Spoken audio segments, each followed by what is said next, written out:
Do you have any idea when the first life could have arisen? Yeah, that's a fun question. The real question is how fast can you build a planet around a star? We think the first stars probably started forming within sort of 100 million years after the Big Bang. But those first stars were probably very different from the stars that we have today. Those population 3 stars, as they're sometimes called, it's kind of weird. We call them population 3, but they're really the first generation of stars. Just sort of another example of astronomers giving things bad names.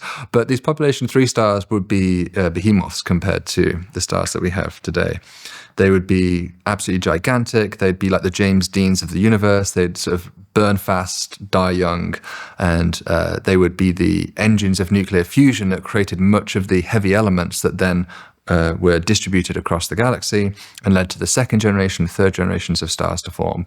So those first stars were probably extremely pristine in terms of their chemical composition. They're probably more or less pure hydrogen and helium, which is the only thing the Big Bang really produced. It produced very trace amounts of like lithium and some other elements, but 75% hydrogen, 25% helium, more or less. So those first stars would look like that. And then as time goes on, there's a chemical enrichment to the universe. And once there's enough heavy elements, things like iron, carbon, oxygen, silicon, things like this, you can start to build planets, presumably. You can start to have dust grains. Those dust grains can then coagulate and form planetesimals, which can then join together to make planets. So presumably the very first stars did not have planets.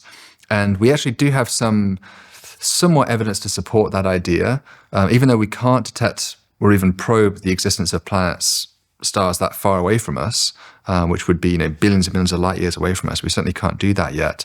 There are some very massive stars that we can, in our own galaxy, which are still around or have recently been born and are in existence.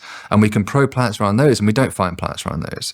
So stars which are even a little bit more massive than the sun will live for about 10 billion years. The more massive you make the star, the shorter its lifetime.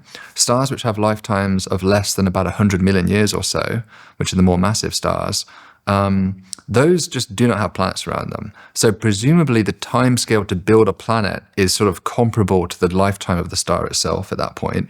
And they just are not around long enough for planets to be made, even if they have the heavy elements to begin with. So probably, I think you'd be looking at about 1 billion years of cosmic history needs to play out to have the first planets emerging. And there is some evidence we can actually age some of the stars that we've detected planets around. And I think the oldest, the record holder, is about 12 billion years old.